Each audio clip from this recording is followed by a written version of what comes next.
In this training, we'll go over how to approve time cards and give you some key points to remember and best practices for approving your students' time cards. Student employees complete their time cards through MATC's web-based self-service tool. It's easy for students to use because they can access their time cards anywhere with internet connection. Before we show you how to approve time cards, here are the key points to remember. Students will learn to complete their time cards as part of their Blackboard training from our office. Ensure that they take the Blackboard training within their first week of work. Once they complete the training, ask if they have any questions and make sure you help them submit their time cards the first time and ensure that they have an understanding of the pay period schedule. Payroll will send you and the students reminders to submit and approve time cards when they are due. Due dates may change due to the holidays, so be sure to follow the direction of the emails from payroll. In addition, students do not get holiday pay and should not have any hours entered on holidays or campus shutdown days. Generally, student time cards are due every 2 weeks on Fridays by 5 p.m. Supervisors must approve time cards by 2 p.m. on the following Mondays. Student employees can only work a maximum of 19 hours per week. A student working over 19 hours may result in the supervisor losing their supervisory privileges, as you will see in the upcoming Student Employment Protocols training. Ensure that students' hours do not go over 19 hours a week by creating a schedule and calculating their hours. Supervisors must approve all time cards on time, even for students who didn't work in the pay period. In that case, the supervisor must approve those 0 hours.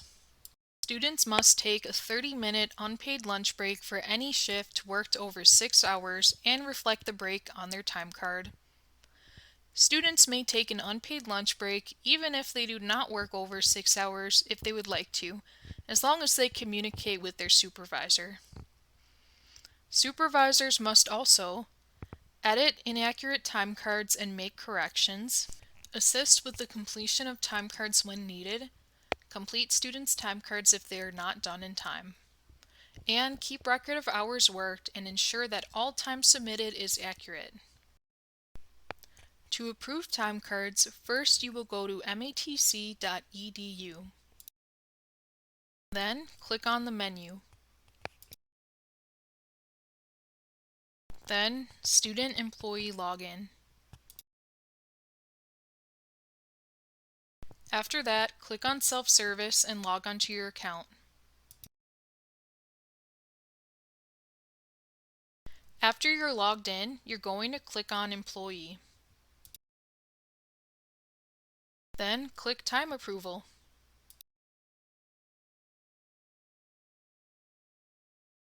You will want to use the filter by status on the left-hand side and make sure that you have all the filters checked, because otherwise you may not be able to see the time cards for your student employees. Also, make sure that Students is checked. You may also search your student's name in the search bar. Once your students appear, you will see if they submitted their time cards or not and the total hours worked. You will not want to approve them from here because you'll need to go in and click View to see that the time card was submitted correctly and review their hours worked. To do that, click on View. For our first student, we can see that she did not enter any hours on her time card. Since today is the due date for supervisors to approve time cards, I will need to submit on behalf of the student. We can see at the top the week that this time card is for. I'm going to open up my student schedule, which is accessible for both myself and the students to view, and enter her hours based on what is on the schedule. This is the schedule that I have for student employees made with Google Sheets. Your team may decide to use a different application. However, it is important that the schedule is both viewable by you and the student employee so that they can know their schedule for the semester and so that they can easily refer to it to enter their time cards. You may want to share the schedule with other staff members in your team so that they are aware of the students' schedules as well. For the Monday, Miriam worked 12:30 p.m. to 6:15 p.m. So I am going to enter that on the time card. On Tuesday, she worked 1:15 p.m. to 6:15 p.m.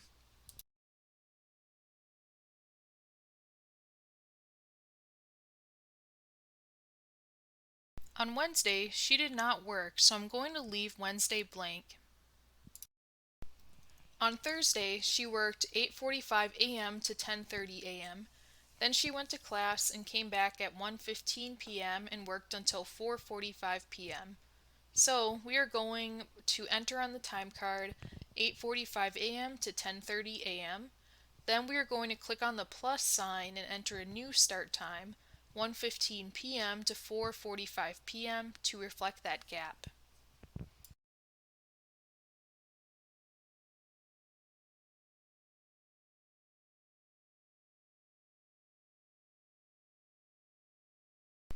And on Friday she did not work, so we will leave Friday blank.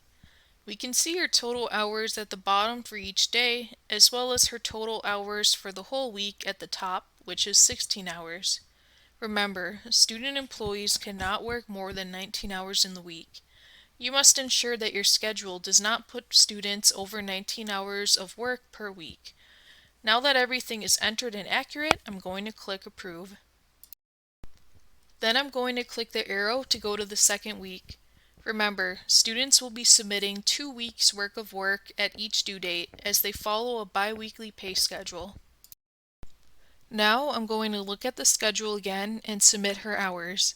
Monday, she worked 10:30 a.m. to 6:15 p.m. We can see that 10:30 a.m. to 6:15 p.m. put her at 7.75 hours for the day. Students who work over 6 hours must take a 30-minute unpaid lunch break. I will enter that in her time by putting in a 30-minute break. So I will change her time from 10:30 a.m. to 1 p.m. and then 1:30 p.m. to 6:15 p.m. to reflect a 30-minute break.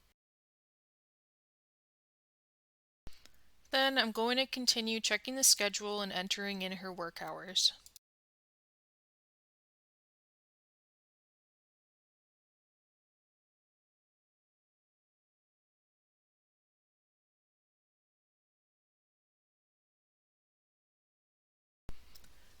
We can now see the total hours, which is 19. Now we're going to click Approve and go back to Time Approval to review and approve the rest of our student employees. Now we can see that the student who we just approved now says Unapprove. We can click Unapprove if we want to go back in and change something. For example, if we made a mistake and we want to change the hours. However, we will go on to the next student. For Monday, she put 8 a.m. to 1 p.m. However, on the schedule, we can tell that she was out sick that day, so we are going to remove those hours. For Tuesday, she worked 7:45 a.m. to 4:15 p.m., which is over 6 hours. We can see that she already entered in a 30-minute break, so no changes are necessary. Okay, and then on Wednesday she came in late and worked 8:15 a.m. to 4 p.m. However, on the schedule, she still put her regular time of 7:45 a.m.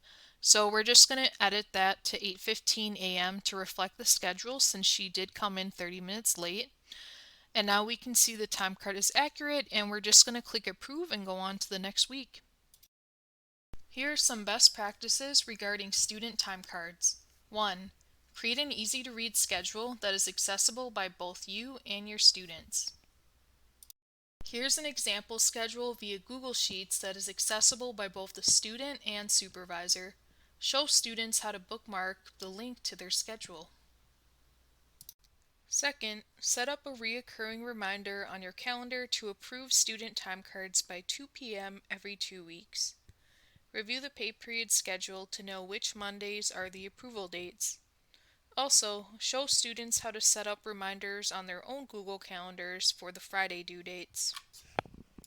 You can find the pay period schedule by going on Payroll's webpage on matc.edu and then clicking on Student Pay Schedule 2023 to 24 or whichever academic year that you are currently in.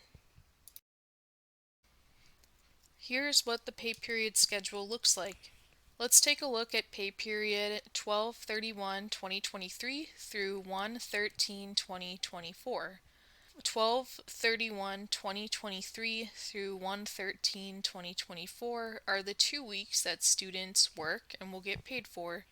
The due date for students to submit their time cards is Friday, January 12th, 2024. Supervisors must approve the following Monday, January 15th, 2024, and students will get paid 1/19/2024. Our final best practice is setting up a proxy within self-service so that you have a backup time approver in case you are out of the office. To set up a proxy, please email payroll at payroll@matc.edu. And that's it. Congratulations on completing the time card training. You will be sent PDF instructions once you have hired a student employee. If you have any questions, the Student Employment Office is here to help. Feel free to contact us at studentemployment@matc.edu.